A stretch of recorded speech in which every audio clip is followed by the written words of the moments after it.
ॐ अज्ञानतिमिरान्धस्य ज्ञानञ्जनशलाकया चक्षुरुन्मिलितं येन तस्मै श्रीगुरुवे नमः। भगवते वासुदेवाय ॐ नमो भगवते वासुदेवाय ॐ नमो भगवते वासुदेवाय। श्रीमद्भागवतम कैंटो दूसरा अध्याय दूसरा श्लोक संख्या 14। यावन् जायेत परावरे यस्मिन् विश्वेश्वरे द्वष्टरि भक्ति योगः तावत् स्थवीयः पुरुषस्य रूपं क्रियावसाने प्रयतः स्मरेत। तो हम लोग चर्चा कर रहे थे, बहुत ही काफ़ी डिटेल चर्चा चल रही है कि किस प्रकार भगवान का ध्यान हम उनके चरणों से करते हुए ऊपर को जाते हैं पिंडलियों से, और किस प्रकार इस विशेषवाद में भगवान के विशेष स्वरूप में ध्यान केंद्रित करके हमारा चित्त शुद्ध हो जाता है।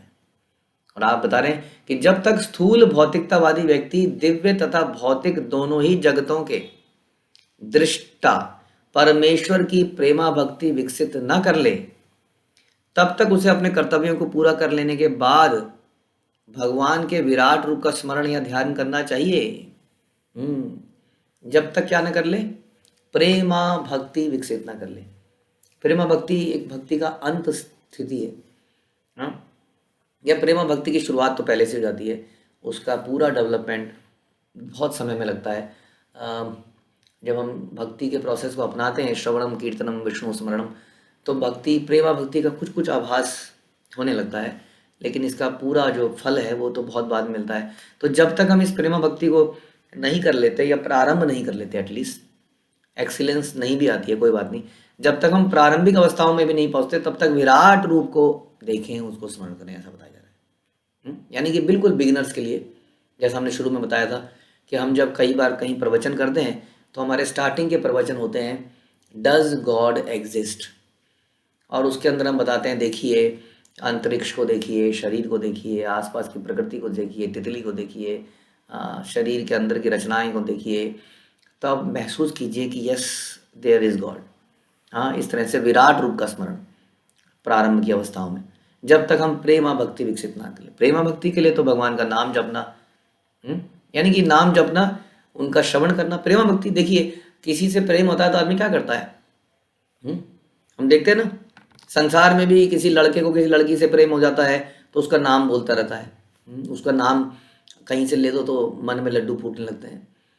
उसके बारे में कहीं से सुनाई दे जाए तो बड़ा अच्छा लगता है कि नहीं। तो उसी तरह से सोचिए, ये तो संसारिक प्रेम है या संसारिक जो भी आकर्षण है।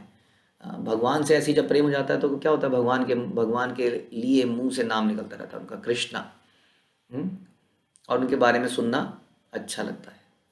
तो इसलिए प्रेमा भक्ति जब तक विकसित ना हो जाए, जब तक श्रवण कीर्तन में रुचि ना पैदा हो, तब तक लॉजिकल तरीके से विराट रूप को समझो और भगवान को आसपास हर चीज़ में व्याप्त उसको जानने का प्रयास करो, ऐसा बता रहे हैं। तो यह भौतिक जगत जीवात्माओं के लिए उपयुक्त स्थान नहीं है वास्तव में, क्योंकि सारे जीव आध्यात्मिक दृष्टि से भगवान से अभिन्न है, किंतु भौतिक जगत में सारे जीव भौतिक जगत के नियमों के द्वारा बद्ध हैं। हम बंधे हैं ना यहाँ नियम से, क्योंकि सारे जीव उनके अंश स्वरूप हैं। अतः भगवान चाहते हैं कि सभी उनके आध्यात्मिक जगत में रहें। भगवान दुखी हैं, ये हैं तो मेरे, लेकिन फंस गए संसार में, और यहाँ के रूल्स, यहाँ के नियमों में बंध गए। भौतिक जगत में जीवों को प्रबुद्ध करने के लिए सारे वेद और शास्त्र उपलब्ध हैं, जिनके द्वारा उसे विशेष रूप से भगवान वापस भगवत धाम में वापस बुलाया जा सकता है, अगर वो इनका पालन करे तो। लेकिन दुर्भाग्य क्या है कि जीव जो है सब प्रकार के कष्ट को झेलता है, लेकिन भगवान के धाम में जाने के लिए गंभीर नहीं बनता है। उसका एक कारण ये भी है कि उसको कभी इसके बारे में ढंग से बताया ही नहीं गया। हाँ, उसने रुचि नहीं दिखाई, उसकी गलती तो है ही, लेकिन जब बताने वाले आए तब भी उसने ध्यान से सुना नहीं इस बात को। तो इस प्रकार उसकी जीवन शैली जो है पद भ्रष्ट है। जीवन शैली पूरी बदल गई है, जीवन शैली का पर्पज ही बदल गया है। नाउ कन्वीनियंस, जैसे मैं कई बार बताता हूँ, कितना कन्वीनियंस से आप लाइफ जीते हो, उतने आप सक्सेसफुल माने जाते हो संसार में। जीवों में से कुछ जीव जो पुण्य कर्म करते हैं, भगवान के साथ अपने भूले हुए संबंध को पुनः स्थापित करते हैं या करना आरंभ करते हैं, किंतु भगवान के साकार रूप को नहीं समझ पाते। जीवन का असली उद्देश्य भगवान के साथ संपर्क स्थापित करना है, उनकी सेवा में लगना है। यही जीवों का स्वाभाविक स्थिति है। लेकिन जो निर्विशेषवादी है, जो भगवान के रूप को नहीं मानता, स्वरूप को नहीं मानता, वो प्रेम भक्ति नहीं कर सकता। उन्हें भगवान के निराकार रूप, विराट रूप का ध्यान करने की सलाह दी गई है। कम से कम इतना तो करो। यदि मनुष्य तनिक भी चाहता है कि जीवन का वास्तविक सुख प्राप्त हो, तो उसे क्या करना चाहिए कि भगवान के साथ अपने विस्मृत संबंधों को दोबारा, यानी कि भूले हुए संबंधों को दोबारा स्थापित करना चाहिए। इस रिश्ते को जो हम तोड़ चुके हैं, इसको दोबारा जोड़ना चाहिए। कम बुद्धिमान नौसिखिया द्वारा निर्विशेष स्वरूप या विराट स्वरूप का ध्यान क्रमशः उसको धीरे धीरे साकार की तरफ लेके जाएगा। समझ में आया? तो ये हमने पिछले कुछ श्लोकों में भी समझा। आगे सुनते हैं। स्थिरम सुखम चासनमा स्थितो यथा यति यतिर यदा जिहासुरी ममंग लोकम काले च देशे च मनो न सज्जेत प्राणान नियच्छेन मनसा जितासु। हे राजन, जब भी योगी इस मानव लोक को छोड़ने की इच्छा करे, तो वह उचित काल या स्थान की तनिक भी चिंता न करते हुए, ध्यान से सुनिए, सुविधा पूर्वक अविचल भाव से आसन लगा ले और प्राण वायु को नियमित करके मन द्वारा अपनी इंद्रियों को वश में करे। तो ये बता रहे कैसे योगी लोग अपना शरीर को त्यागते हैं, कैसे वो ध्यान लगाते हैं भगवान में और अपनी आत्मा को शरीर से अलग कर लेते हैं। ऐसी योग्यता आजकल तो मुश्किल है देखा जाना, बट योगी ऐसे हुआ करते थे कि अपनी इच्छा से वो अपने प्राण त्याग देते थे, शरीर आत्मा से शरीर को अलग कर लेते थे। तो उनके बारे में बता रहे हैं कि योगी इस मानव लोक की जब भी छोड़ने की इच्छा हो उनकी, यानी कि अपनी इच्छा के अनुसार भी मृत्यु कर सकते थे। योगी इतने उन्नत हो जाते थे। तो ये नहीं सोचते थे कि ये शुभ समय है या अशुभ समय है, क्योंकि या स्मरेत पुंडरी काक्षम सा भारे अंतरेभ्य शुचि। जब भगवान का ध्यान करें तो सब शुद्ध हो जाता है, सब मंगलमय हो जाता है। इसलिए उचित काल या स्थान की चिंता नहीं करते। योगी बस भगवान के ध्यान में बैठते हैं, अपने मन को भगवान में केंद्रित करते हैं वश में करके, और दूसरे लोकों में चले जाते हैं, भगवान के पास चले जाते हैं। भगवद गीता में भी कहा गया, जो व्यक्ति भगवान के दिव्य प्रेमा भक्ति में पूर्णतया निरत रहता है, जो पग पग पर उन्हीं का स्मरण निरंतर करता है, वह भगवान का साक्षात सानिध्य प्राप्त करके आसानी से उनकी दया प्राप्त करता है। ऐसे भक्त, यानी कि कभी कभी की भक्ति नहीं चलेगी, मंगलवार की भक्ति, शनिवार की भक्ति, सवेरे की भक्ति, शाम की भक्ति, हम बता रहे हैं निरंतर स्मरण। ऐसे भक्तों को वर्तमान शरीर त्याग के लिए उपयुक्त समय ढूंढने की आवश्यकता नहीं है। लेकिन जो मिश्रित हैं, जिनके अंदर बहुत सारी कामनाएं हैं, सकाम कर्म ज्ञान है, उन्हें इस शरीर का त्याग करने के लिए उपयुक्त क्षण की अपेक्षा करनी चाहिए। यानी कि जितने भी नियम है, कर्म कांड, पूजा पाठ, ये वास्तव में उन लोगों के लिए है जिनकी भगवान में श्रद्धा नहीं है। जिनकी भगवान में अटूट श्रद्धा हो जाती है, उसके लिए कोई नियम कानून, एक्चुअली में ये कर्म कांड जिसको कहते हैं, खासतौर पे ये पूजा पाठ की विधियां, इतने सारी देवताओं की पूजा, ये दिन, ये शुभ दिन है, ये बुरा दिन है, इस दिन ये नहीं करना है, ये नियम लागू नहीं होते। उसको केवल भक्ति के नियम लागू होते हैं, और भक्ति के नियम बड़े सरल हैं वास्तव में, बहुत ही सरल हैं। भगवान के आविर्भाव दिवस में जनरली अपना व्रत रखना, एकादशी व्रत रखना, ज़्यादा नियम तो नहीं है। अगर इतने सारे पूजा पाठ के नियम नहीं, भगवान के नाम जपते हैं बस, और ये सब काम करते हैं। तो ये सब काम जो है कर्म कांड, उसके लिए जरूरी है, जो वास्तव में भगवान के लिए अभी उसका कोई इच्छा ही नहीं है, प्रेमा भक्ति पैदा ही नहीं हुई है उसके हृदय में। तो लेकिन ये उपयुक्त क्षण उतने महत्वपूर्ण नहीं है वास्तव में एक योगी के लिए। एक योगी को मन द्वारा अपनी इंद्रियों को वश में करने में सक्षम होना चाहिए। मन को सहज भाव से भगवान के चरण कमलों में लगाना चाहिए वास्तव में, और लगाकर उसको जीता भी जा सकता है। यदि हम मन को भगवान की सेवा में लगाएं तो इस मन पे हम विजय प्राप्त कर सकते हैं। ऐसी सेवा से क्रमशः सारी इंद्रियां स्वतः भगवान की सेवा में लग जाती हैं, क्योंकि मन लग जाता है तो पीछे से सारी इंद्रियां लग जाती हैं, राइट। तो मन को लगाने के लिए, जैसे इस वक्त आप श्रवण कर रहे हैं, इस वक्त श्रवण करके आप क्या कर रहे हैं? श्रवण करके मन को भगवान के चरण कमलों में तो लगा रहे हैं। क्योंकि इस वक्त आप बहुत सारे काम कर सकते थे, वास्तव में उन कामों को छोड़ के आप श्रवण कर रहे हैं, इसी को कहते हैं मन को लगाना। लेकिन यदि आपके कान तो लगे हुए हैं, लेकिन आपको कुछ नहीं पता मैं क्या बोल रहा हूँ, क्योंकि दिमाग में कुछ और चल रहा है, तो आपने मन नहीं लगाया है। आपने प्रयास तो किया है, ये भी अच्छा है, लेकिन मन चकमा देके कहीं और भाग गया है, कई सारी प्लानिंग कर रहा है बैठा बैठा।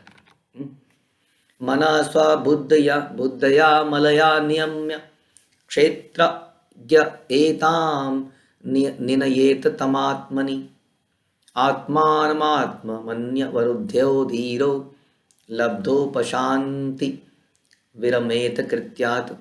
तत्पश्चात योगी को चाहिए कि वह अपनी विशुद्ध, जैसे योगी ने क्या किया, आसन पे बैठ गया है, मन को कंट्रोल में करा है, ध्यान लगा रहा है, वह अपनी विशुद्ध बुद्धि के द्वारा अपने मन को जीवात्मा में तदात्कार करे और फिर जीवात्मा को परम आत्मा में विलीन कर दे। यानी कि पहले तो अपने आप को इंट्रोस्पेक्ट करे, टटोले,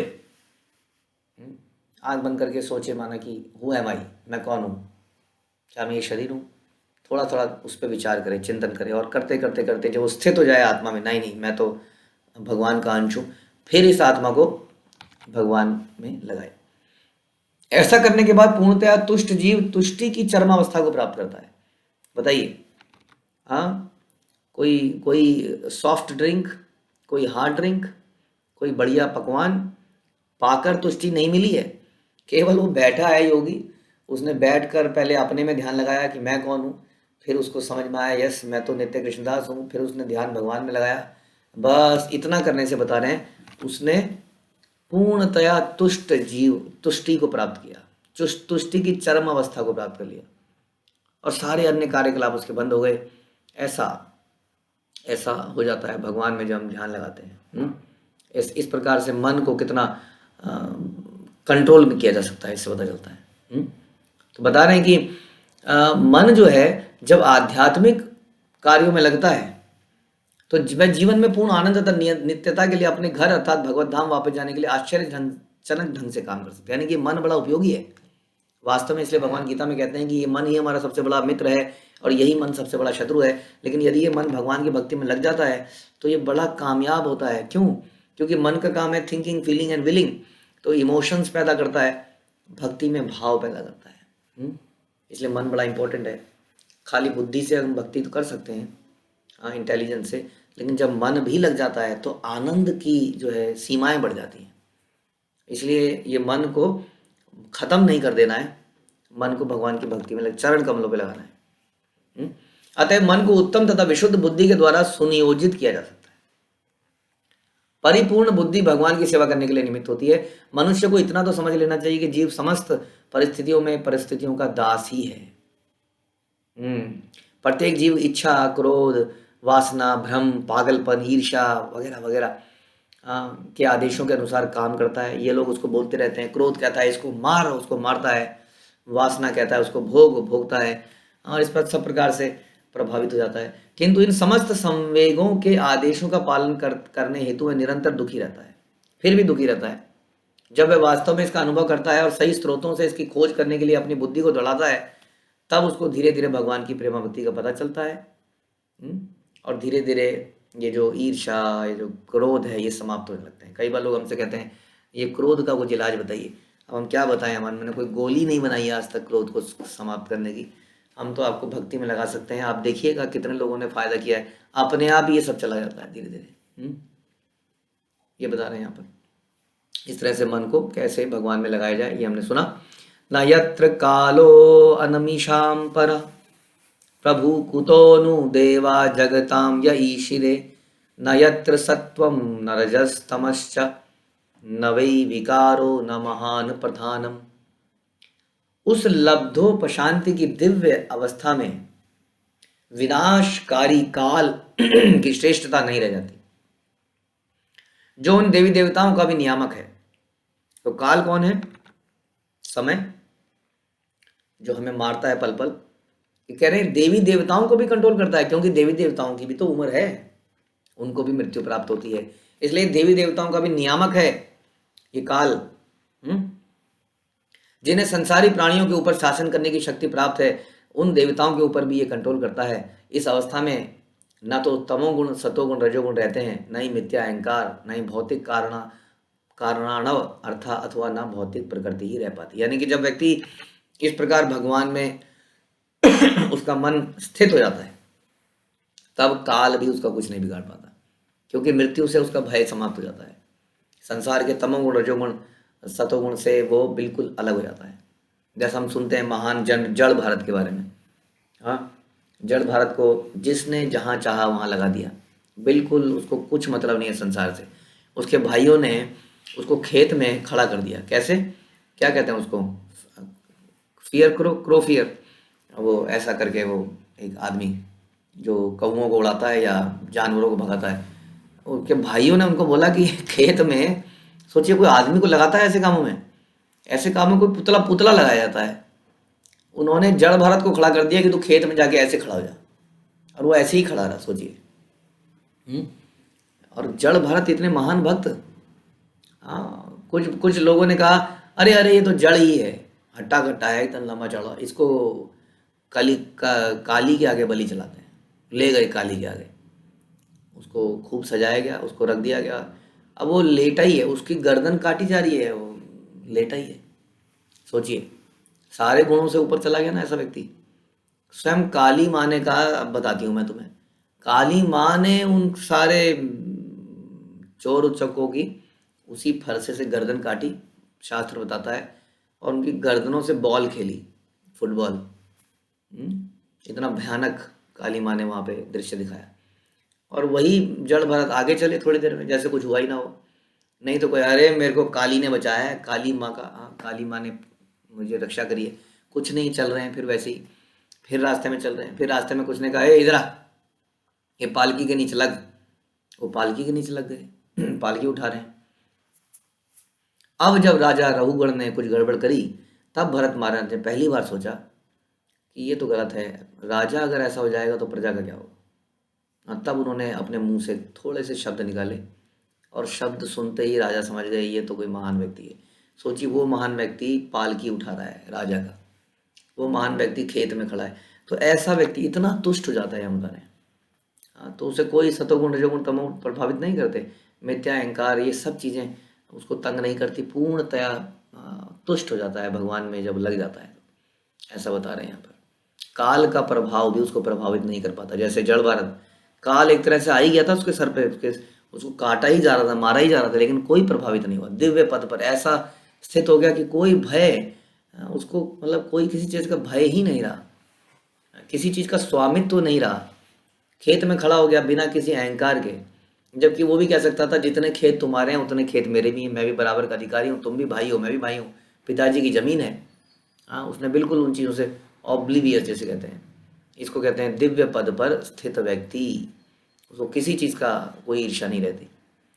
परम पदम वैष्णव माम नंति तद यन्नेति नेतित्य दुत्सी सृक्षव विसज्य दौरात्म्य मनन्य सौहृदा हृदोपगुर्हार्य पदम पदे पदे।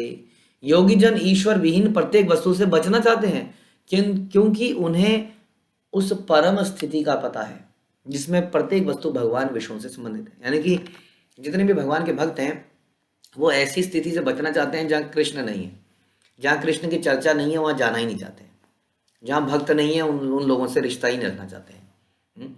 इन हर वस्तु से बचने का प्रयास करते हैं, क्योंकि वो जानते हैं वास्तव में हर चीज़ भगवान की है, लेकिन ये लोग चोर हैं। हाँ, इन लोगों के बीच में क्यों जाना, क्योंकि ये भगवान की लक्ष्मी को ही चुराना चाहते हैं। अतएव शुद्ध भक्त जो कि भगवान से पूर्ण है, एक के रखता है, जटिलताएं उत्पन्न नहीं करता।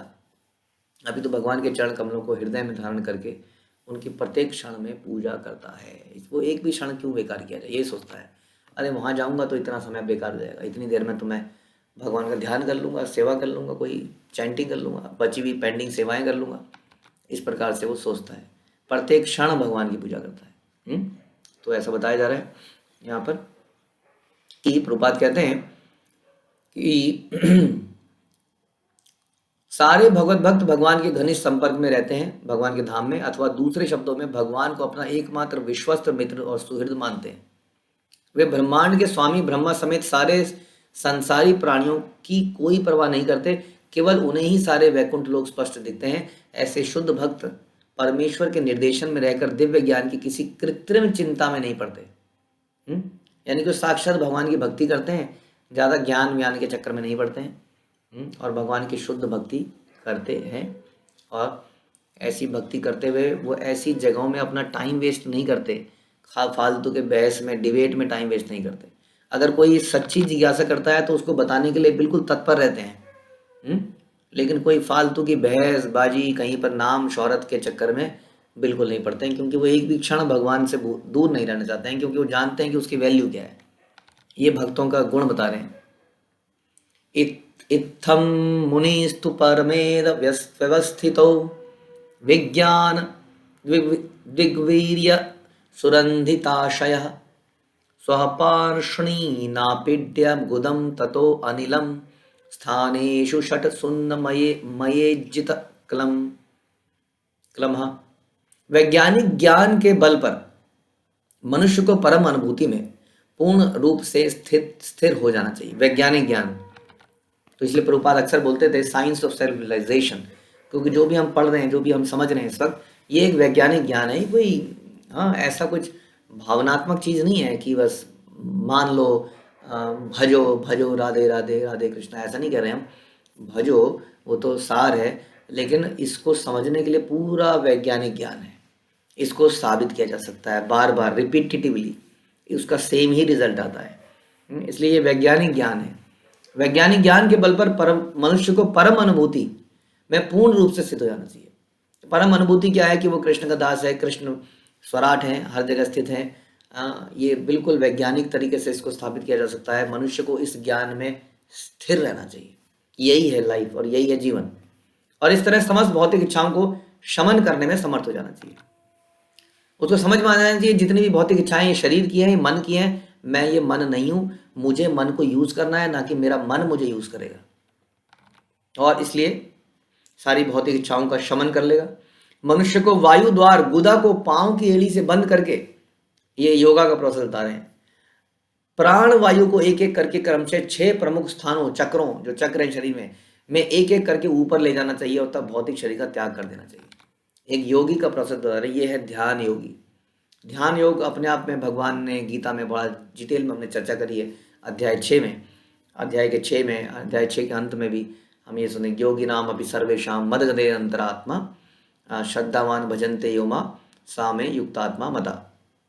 कि इतने सारे योगियों में भी सर्वश्रेष्ठ योगी कौन है? जो मेरा भजन करता है और मैं उसमें हूँ, वो मुझ में है, भगवान बोलते हैं। तो जितने भगवान पूरा योग का प्रोसेस बताते हैं, ऐसे खड़े हो जाओ, बैठ जाओ, यहाँ पर नाक की टो पे, इसके एकदम नाक की नोक पे ध्यान को केंद्रित करो, कुशाग्रास बिछाओ, ऐसा आसन लगाओ जैसा यहाँ बता रहे हैं। ऐसा प्राण वायु को कंट्रोल करो, पहले नीचे वाले चक्र से ऊपर वाले चक्र में, फिर यहाँ चक्र में, फिर यहाँ चक्र में, फिर इस प्रकार यहाँ, और यहाँ से प्राण को त्याग दो। ये प्रोसेस बड़ा मुश्किल है। अर्जुन ने भी बताया ये मेरे बस की बात नहीं है। भगवान, उस अर्जुन ने जो कि बिना मछली को देखे उसकी आंख को तीर मार सकता था, उसने कहा मेरे लिए पॉसिबल नहीं है। हाँ, तब भगवान बताते हैं 6ठे अध्याय के अंत में कि सबसे बड़ा योग तो वास्तव में भक्ति योग है। इसलिए ये आपके और मेरे लिए पॉसिबल नहीं है इस प्रकार से चक्रों को ऊपर ले जाएं और भौतिक शरीर का त्याग कर दें वास्तव में। और अगर कर भी दें तो भी बताया जा रहा है कि भक्ति योग फिर भी सर्वश्रेष्ठ है। मनुष्य को ये इस लेवल पे आने में बहुत समय लगता है, पहली बात तो। और हमने सुना था कि जब व्यक्ति योग करता है तो योग करने से कई सारी सिद्धियां प्राप्त होती हैं, यानी कि शक्तियां, छोटा बनने की शक्ति, बड़ा बनने की शक्ति, हवा में उड़ने की शक्ति, इत्यादि इत्यादि, पानी में चलने की शक्ति। और इन शक्तियों के चक्कर में वो क्या हो जाता है, कई बार बिविल्डर हो जाता है, उसके अंदर अहंकार जाता है, लोग वाहवाही करते हैं और वो भटक जाता है अपने रास्ते से। लेकिन भक्ति योग इतना सहज है, बड़ा मृदुल उस व्यक्ति को बना देता है, मृदुलता, विनम्रता उसके अंदर आ जाती है। ऐसा व्यक्ति कभी अपने रास्ते से गिरता नहीं है और भगवान के प्रेम को प्राप्त करता है। इसलिए भक्ति योग हर तरीके से सर्वश्रेष्ठ है। इसमें ज्ञान अहंकार मिश्रण नहीं है। इसमें क्या है, अन्य विलासिता शून्यम।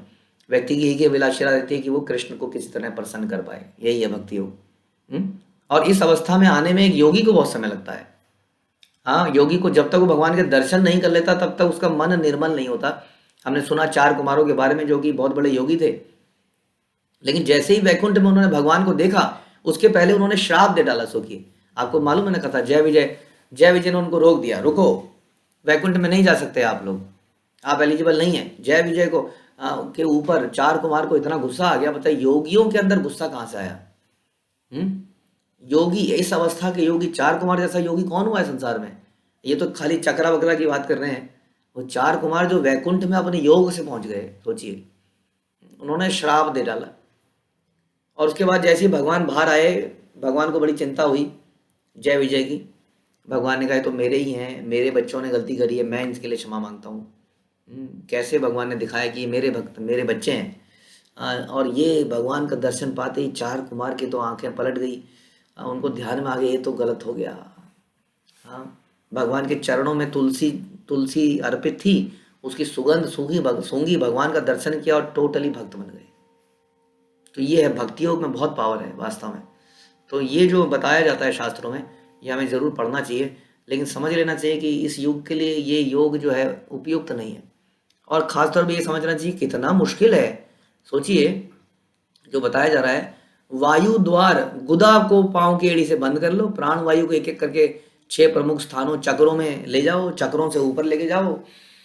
I don't know if you can do it, you can try, but I will not try this brother, I will do क्या, हरे कृष्णा कृष्ण कृष्ण हरे हरे, हरे राम राम राम हरे हरे।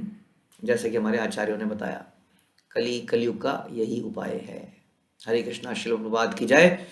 ग्रंथराज श्रीमद् भागवतम की जय।